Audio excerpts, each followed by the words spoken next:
Welcome back to the Seattle Emeralds MyNBA. We are at the trade deadline in Season 2, sitting at 21 and 29. Your Emeralds are falling slowly but steadily out of the play-in tournament race. Right now, they sit about 4 games back from that 10 seed, and if you want to go higher than that, they are about 6 games back from the 7 seed. That's counting only the wins, not only the losses that the other teams would have to take as well.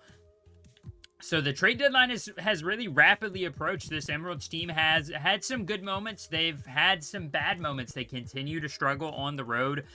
15 and 13 at home, and then 6 and 16 on the road. They just cannot win games. They have been unable to win road games this season. The Suns are one of the worst teams in the NBA with the injury to Devin Booker, the loss of Kevin Durant in the offseason, and that shocking trade with the Charlotte Hornets. But they have a young, talented roster. Ryan Dunn's pretty solid. I think Malachi Branham at 23 still has a lot he can offer to a NBA organization. Bones Highland is there. Rui Hachimura's older. He's 28, but he's still pretty young.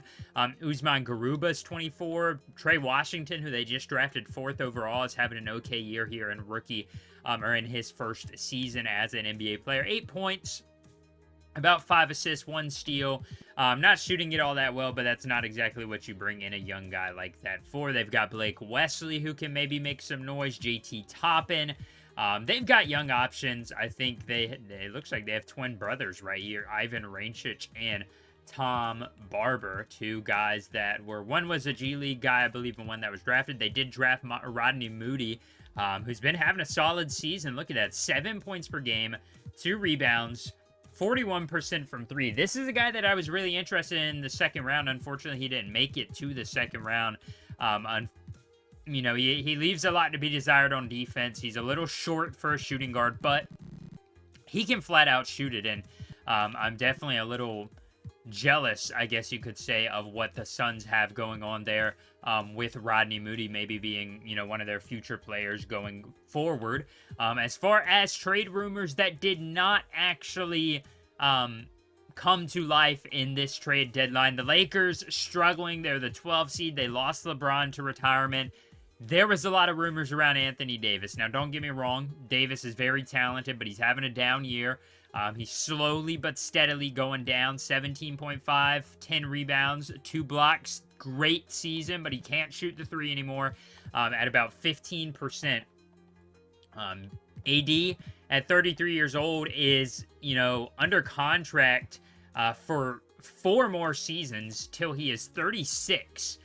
So there's not a lot of places that the Lakers can go for Anthony Davis without giving up additional assets, maybe like an Austin Reeves or like a Dalton Connect or a pick that they don't have at the moment. So the Lakers were really shopping around. They even came to the Emeralds and tried to give something, get something going for Anthony Davis, and unfortunately enough for them, they weren't able to get that going. I think AD is going to be on the move at some point. It's just only a matter of when and where he ends up. How do the Lakers get rid of that contract while also making the other team get a bit of a bonus for taking on a 4-year deal for a guy who's going to be 36 making $35 million? And let's be honest, with the injuries, he's probably going to age very poorly, because right now without LeBron, they are at highest, we're looking like a play-in tournament team, but they just don't look that great all around. A few other rumors. There were some mutters around the NBA that Steph Curry would be made available, just because the Warriors are trying to maybe take a bit of a different direction, because the Jimmy Butler experiment has not really worked out after the the trade about 2 seasons ago. He has slowly went down in activity in the offense, activity on defense, and just overall success. He can't hit a 3 now. He's under 30% from 3 for the first time in about, 6 years, since 2021. So Butler just hasn't worked out. Draymond is at 36 now. He's still under contract for the Warriors. He's actually expiring now for the Warriors, so they probably are not going to bring Draymond Green back on a big deal if they do that. You've got to wonder Where do the Warriors go from here? They've got some young pieces, but how long does Steph Curry stay around? He's 38 years old. Do you get a move on and trade him because his contract is expiring? That's what a lot of people thought, but they didn't move Curry. He is going to expire, and we'll see where he ends up in the offseason, whether he re-signs with the Warriors or whether he goes on to move elsewhere. As far as standings go, those are the two main rumors going around in the Western Conference side of things. The Grizzlies have fought to get the #1 spot after bringing in Zach LaVine a season ago. He's been very, very solid for him. They're going to have a big option to re-sign him because he will be expiring, but they've got a good core around him. And while his production necessarily isn't there, he's down to about 11 points per game. He doesn't need to be Chicago Zach LaVine. You've got Ja, you've got Desmond Bane. Santi Aldama's having a pretty solid season for them. He's up in points per game, rebounds, and he's shooting it very well from three, almost 40% from three if you round up. Jaren Jackson Jr.'s having a solid year. Not a great year, but a pretty doggone good year. Zach Edey's having a great year, 14 and 9 and about a block a game. This team's really talented. They've got so many pieces that I think are going to be quality NBA players for a long time. That Zach LaVine trade has ended up being very, very solid for the Rockets, or for the Grizzlies. The Rockets, the De'Aaron Fox trade has been very solid as well. They find themselves at the 2 seed, followed by the Spurs, Nuggets, Blazers, Thunder, Pelicans, Warriors, Jazz, and Sacramento Kings to round out the 10 play-in tournament and playoff teams. The Mavericks, Jamal Shead is actually over there having a good season. 9 points per game, 5.5 assists. So it's good to see a former Emerald out there succeeding. He's shooting it very well from the field. You've got to wonder if he's getting a lot of very good looks, considering Luka and Chris Middleton and Keegan Murray are all, very, very big gravity type players, especially with Keegan Murray shooting it so well. The Mavericks should probably be better than they are in the, grand scheme of how the NBA is set up. In the Eastern Conference, though, the Cavs are the #1 seed. They lead the Miami Heat by 2 games, so technically 2.5 as far as the loss column goes. The Cavs have the same core they always do. Brought in some big guys. Quincy Olivari, a undrafted guy from a few years ago. Yusuf Nurkic is there as well, playing a solid role off the bench. Cam Reddish, Jackson Hayes. They're just a really solid team. Mike Conley is over there. Let's see what he's up to. Not playing a whole lot, but just a veteran presence off the bench. The Miami Heat made the trade for Kawhi Leonard. They threw Igor Demon into that starting lineup. He is now having a great year for the Heat. 34 minutes per game is up about 5 from last year. Tyler Hero having a really solid year. Kawhi having a really solid year. Not a, superstar year. He's only averaging about 12 a game. But they've got other points elsewhere. Jaime Jaquez Jr. with 15. Bam Adebayo with 20. This Heat team could be very dangerous in the playoffs. Khalil Ware is off the bench, 8.5. Bruce Brown coming in for 6 a game. They've got talent. I'm very impressed with the way that roster was built. And then the Bucks find themselves at 28 and 25. They're the 3 seed with Lonzo, Cam Jones, undrafted guy out of Marquette, who's really found his role in this roster. 18 points per game. Shooting it very solid from the field and about 37% from 3, so very respectable there after only playing a few minutes last year in Portland. Chris Livingston has got a starting job, 7 points per game, shooting it very well. That's all you've got to do next to Giannis. Giannis having another great year. He is down statistically, but that is to be expected. He's getting older. He is now, probably 32? Yes, Giannis is now 32 years old. That's crazy to say. They also brought in Walker Kessler. I can't remember quite how that trade happened or how he came here. I think he was signed here. So he's playing alongside Giannis.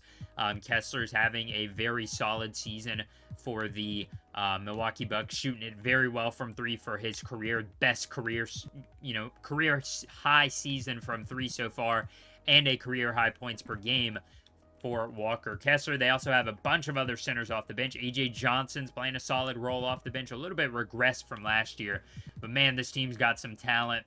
Damian Lillard is injured, so that's a big part of why they're only where they're at right now, but he's still having a solid season. The rest of the Eastern Conference, you've got the Raptors, Bullets, Celtics, Magic, Pacers, Hornets, and Washington Wizards. Then you've got the Sixers, the Bulls, the Nets, the Hawks, and the New York Knicks, who were in a lot of trade talks to try and make a move to try and get this team in a better place.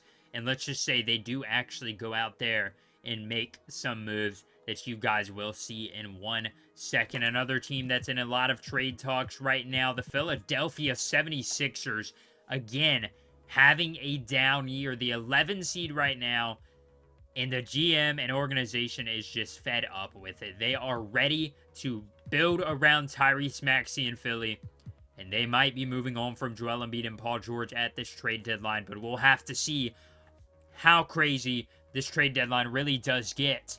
And with that trade in mind, let's go ahead and take a look at some of the moves that were made around the NBA. So the first major trade of the afternoon features the Charlotte Hornets, who are having a very good season again. They are currently in the playoffs at the moment, and they're trying to build off of that season they had last year. They made a big trade for Kevin Durant in the offseason. He hasn't really translated to Charlotte all that well, averaging only about 13 a game. Kevin Durant, he is 38 years old, so you have to cut him some slack, but Brandon Miller's having a great year. LaMelo's having a great year. The rest of the team having a really, really solid season. Fred VanVleet off the bench is having a very solid year as well as a backup point guard, shooting at 41% from 3. But the only problem is they don't have a starting caliber center. Hans Yang, don't get me wrong, second-round pick from a few years ago, having a great year. 7 points per game, 8 rebounds, 1 block. He's shooting it well from the field. Not efficiently, but I guess, you know, he is technically a rookie. He didn't play last year after getting drafted out of China. Hans Yang, not a playoff caliber center.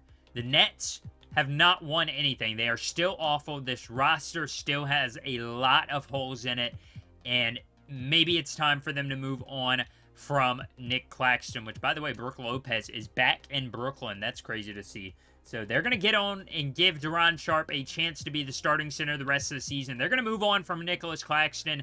The Hornets are going to get a very, very high caliber starting center. Max Strus is going to go to Brooklyn to make the salaries match. They're going to get Colby Jones, a promising young shooting guard, 7 points per game. Not hitting the 3-ball all that well, but we'll see how he can develop from where he's at right now at just 24 years old. And a 2027 first-round lottery-protected pick for Charlotte. That is this year's draft, and let's be honest, it's probably going to convey, just because the Hornets are not in the lottery as of right now. But if that pick does not convey, they will get next year's Charlotte pick unprotected if this pick does not convey. So it's pretty much a guaranteed first-round pick, no matter where it's at, if you're a Brooklyn Nets fan. And while you're moving on from Nicholas Claxton, you like to see these types of moves to kind of try and make a, you know, move towards full rebuild mode. As you can see, the Hornets are 24-26. They could lose. They could regret losing that pick, but it is lottery protected, so they kind of protect themselves from that risk as far as losing it completely goes. But there is a chance that they lose the one last year. Now, this lineup just looks so much better with Nicholas Claxton plugged in there at the starting center position. Continuing the breakdown of the Brooklyn Nets, the New York Knicks, while being the last seed and one of the worst teams in the NBA, are still trying to reload for next year. Jalen Brunson's experienced some injuries. This season has not went the way they intended it to. As you can see, Brunson only averaging about 18 a game, which is good, but it's far from his 29 points a game 3 seasons ago, or his 28 points a game 4 seasons ago. Brunson is really, really struggling to keep this team afloat, as he's only played 15 games this season. So this team is not truly as bad as it appears. They've got a lot of young talent. They've got their core basically locked up. Mikal Bridges, OG Anunoby. They've got Karl Anthony Towns for 4 years. Jalen Brunson is up for another year next year. They are reloading for this next season, and they also will still not have their pick this upcoming season, despite being the worst team in the NBA, unless it is conveyed with a protection, which it is not. The Nets actually own their other pick this upcoming season, so that is going to be a very, very high draft pick. In turn, the Knicks are trying to shift their focus to get good veterans. Now, obviously, some of these guys are expiring. All of these guys are expiring, actually. Cam Johnson's probably going to be the guy they emphasize bringing back, but it doesn't hurt to bring in Gary Trent Jr. if he wants to come to New York and sign a long-term deal. Or Brook Lopez, who's probably going to retire, is kind of just there to make the salaries match. They're going to be sending Miles McBride, Grayson Allen, a 2028 first with Brooklyn, swapping the worst pick, so Brooklyn kind of just gets the Knicks pick back either way.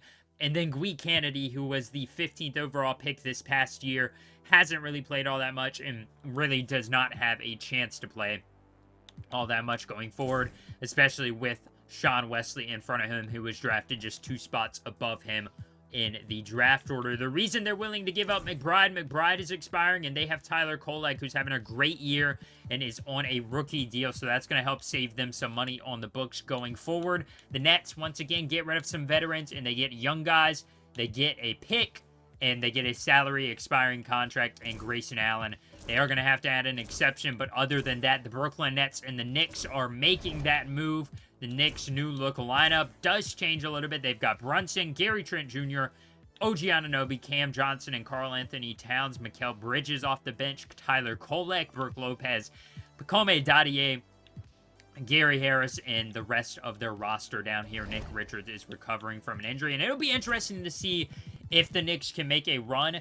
Right now, where they stand after the trade deadline, or at the trade deadline, they're, 7 games back from the 10 seed. 16.5 from the first seed, so obviously they're not making it that far. They've lost 5 in a row. They're struggling, but I'm interested to see if the Knicks can make a bit of a... I'm looking at the Pistons, actually, so it's even better. They're only 5 games back, and they have won 4 of their last 10, so 4 of 6 in their last 10 games, but still.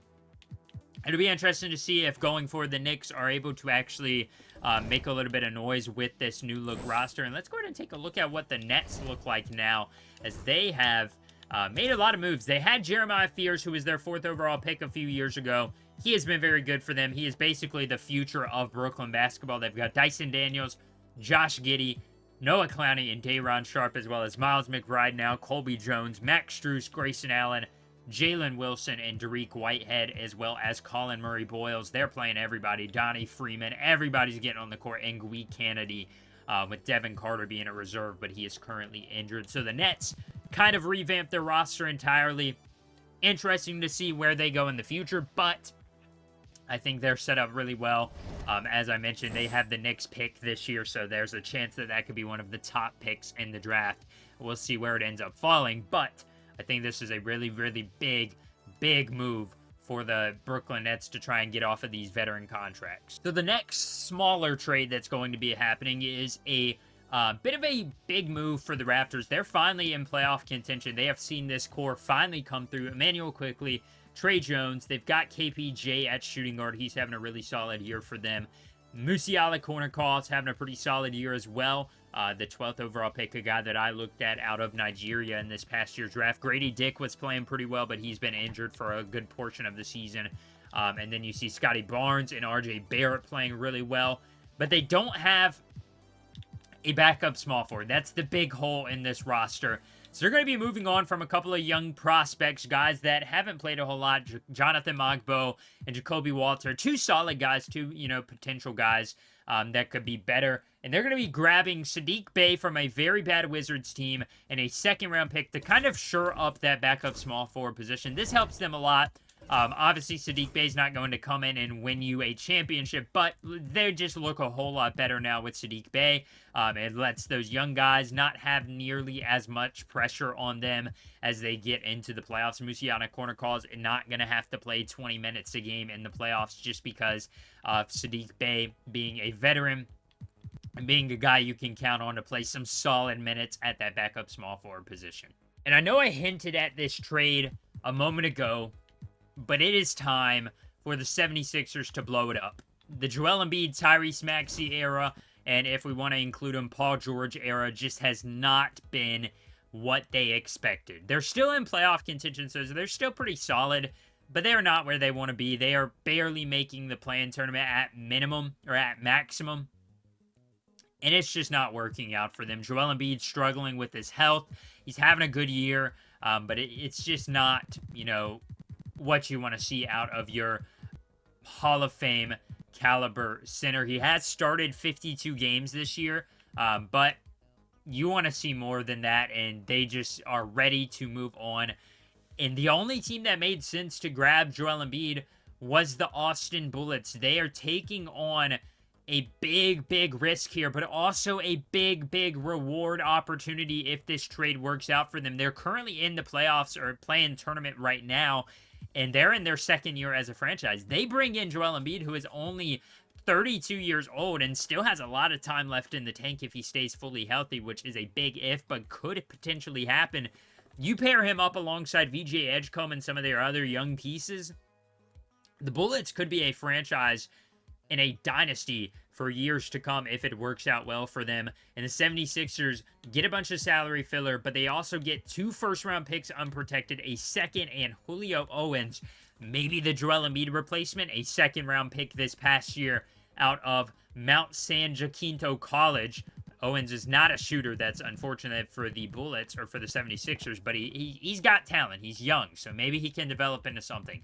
In return, the Bullets are going to get Caleb Martin and obviously Joel Embiid. And now this trade makes a big, big ripple effect throughout the NBA. Here's the look at the 76ers lineup right now, but they are not done making moves. They still have to move on from Paul George, and here is what they're doing. Tyrese Maxey, Kevin Huerter, Brandon Clark, and Paul Reed. They're bad, but they know they're going to be bad the rest of this year. They do not care. As far as the Bullets go, the Bullets look really good. The Bullets have Tyus Jones, VJ Edgecombe, who's having a great year. Look at this guy. Very good. 18 points per game. Chris Murray having a solid year, shooting it from the field, but not from 3. You would wish for a little bit better there. Sam Hauser having a pretty solid year as a bit of a, low effort type guy. And then Joel Embiid at that starting point center position. So if they bring in another major piece, I can see this team competing very, very early and very, very soon, if not this year, considering they already sit at the 5 seed. So we'll see how this, trade affects the Bullets' record. Maybe they're going to get better. Maybe they get worse, which would be a crazy shift in how this goes. And as I mentioned, the 76ers aren't done. So now, obviously, the 76ers are going to want to move on from Paul George. The only problem with Paul George is he's making $54 million. His contract is a player option next year at 37. He's going to be making $56 million. Because of that, they're going to have to make a move to get rid of him. And it's not going to be a pretty one. It's not going to be a, we get a bunch back. It's just going to be a, okay, we have to make a move, so we're going to do it. And we hope that whatever team is willing to move on from their resources will be willing to take on this bad contract. And why not give him to another bad team? As I will actually add another late first-round pick down here from that Austin Bullets trade. Or not from that Austin Bullets trade. We're going to add the swap best with, or the 2031 first-round pick that they own, which is about 4 years down the road, in order to give the Bulls a bit of an incentive to make this trade. So the 76ers are moving on from Paul George, a 2028 first from the Clippers, a 2030 second, Larry Nance Jr., and a 2031 first-round pick from themselves. In return, they're going to be getting Patrick Williams, who just is never going to materialize in Chicago. The Bulls are ready to move on. They're rebuilding. They got rid of Levine last year. They got rid of Vucevic. They're ready for this experiment to be over with. They brought in Kyrie. Kyrie hasn't been very good for them. They're ready to move on from him already. They're ready to move on from Jonas Valanciunas. And why not take on a bad contract for some picks and just move on about your life? This trade does not work for the 76ers. They need to actually get rid of a player. And let's see who they can throw in. They can just throw in Tyrese Maxey. He's not all that bad, is he? Let's see who it would make the most sense for them to throw in. Probably one of these guys on like a minimum deal. We'll just include like a Marcus Smart type player. We actually can't do that, so let's see what the problem is here. We'll actually probably just have to throw in like a minimum contract, as that does not work either because Larry Nance is making way too much money. So let's see. Marcus Smart maybe making a little bit less. No. We'll actually see if the trade works like this. Can the Bulls give up anybody else? Do they have any other old people that they'd be willing to give up? I had to go around and finagle the pieces a little bit. I ended up adding in Coleman Hawkins from the 76ers and Marcus Smart from the 76ers, taking out that second-round pick. Kind of, Coleman Hawkins, he's 20 years old, undrafted. He kind of functions as that second-round pick. The Bulls also had to throw in Tyson Ross, the late first-round pick, who has not been playing for them all that much. We'll see if he turns into anything for Philly. But they're doing this move solely for those 2 first-round picks. Coleman and Smart and Larry Nance and Paul George are all just kind of filler pieces that don't really move the needle for them, but it does make their situation a little bit better as we now look at the 76ers decimated roster. They are actually, I'm going to make an adjustment here. There's no way Kyrie Irving is coming off the bench. Who would make more sense? Probably Tyrese Maxey at the shooting guard position. We'll see how he plays there for the 76ers going forward. And this is what their roster looks like. Let's take a look at the Chicago Bulls now, who have been in a full rebuild. Paul George has all of the time in the world. Actually, he's not even starting. He's coming off the bench. This Bulls team actually looks pretty solid. They're actually not terrible, but, you know, they're trying to rebuild. They're trying to get a better roster, and getting 2 first-round picks, even if you have to take on a major bad contract like the Paul George contract, is a big, big win for the Chicago Bulls. And now, after all of those big moves, all of these trades, some major ones, some a little bit smaller ones, we got to see the big trade like the Joel Embiid trade, all of those. It is time for our trades.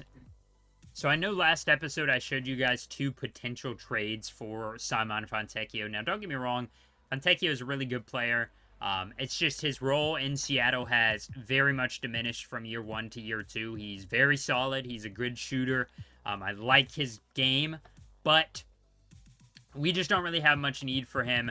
And while the Derrick Jones Jr. trade did interest me, I think, you know, as far as rebuilding, being a better team in the future, the Hugh Hawkins trade just makes a little bit more sense, even if he doesn't turn out to be anything.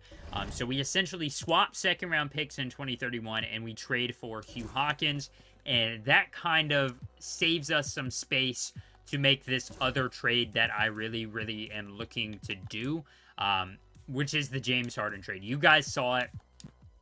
I think it's a very big move for this team. We do take on a bad contract, but it's 4 first-round picks. We don't have to, you know, go out there and, you know, take him on for no reason. We're going to give up this bad pick from the Cavs, which is going to be a swap worse, so it's going to be a bottom first-round pick. We're going to get 2 future first-round picks in return for taking on the James Harden trade. They want to throw in Bradley Kersey, and we'll get Scott Graham back. I wouldn't mind throwing in Bradley Kersey if that's how we have to get this deal done. But do you have anybody better or more interesting to me than Scott Graham? It doesn't really look like they do. Scott Graham, probably just going to be a 1-year rental. Would you just give me Kelly Olynyk instead? I wouldn't mind some shooting, if I'm being honest. Bradley Kersey, second-round pick. Not bad. You know, he's only played literally 1 minute in the NBA, so we'll never see what he becomes. Maybe he becomes a Kyle Korver type dude. But they're going to agree to that trade, and that is a big move. We are able to move on from Goga Bitadze and Vaza Micic. In return, we do take on a bad contract, but it's going to give us ticket sales. It's going to make this team a little bit better, in my opinion, because we give Rondé Wood that starting job already. We have a Dembona off the bench already. I like where this team is at. Drew Carl's going to be coming back. Hugh Hawkins is down there at the bottom of the bench. He's probably not going to play very many minutes. Whether we make the playoffs or not, this was a trade all about the future and all about getting those future draft picks because I think those picks have a very, very big chance of being really good. And the Clippers, you know, I'm sure it hurts to give up those picks going into the future as a rebuilding team, but you have to do things like that in order to get get off of the books or get that big contract off the books, because James Harden, it may look like if you just, oh, you made a bad move, he's on a one-year deal, why'd you give up all that stuff? He is not expiring. He's on a player option, so we have to pay him next year $233 million. So that is a big, big way to get a contract off the books if you're the Clippers, and I think that's still a pretty good pickup for the Emeralds, in my opinion, or for us, I should say. I mean, we are the Emeralds, but I don't know if I'm going to start him. I'm going to play around with the starting lineups and see where I like it. If he's willing to come off the bench, we'll see how that goes in his egotistical personality, but we'll see if this makes a difference. A lot of big trades here at the trade deadline, and we are ready to finally simulate through it, and that's not a good start. We lose the first game with James Harden on the roster, and he only put up 4 points, 3 rebounds, and 7 assists. So, yeah, we didn't bring him in to be very good. We'll see how this team goes into the future, but that is all for this trade deadline special. Thank you all for watching this one. If you did enjoy, hit the like button, subscribe, so you never miss an upload. I'll catch you all next time. Have a great day, everybody.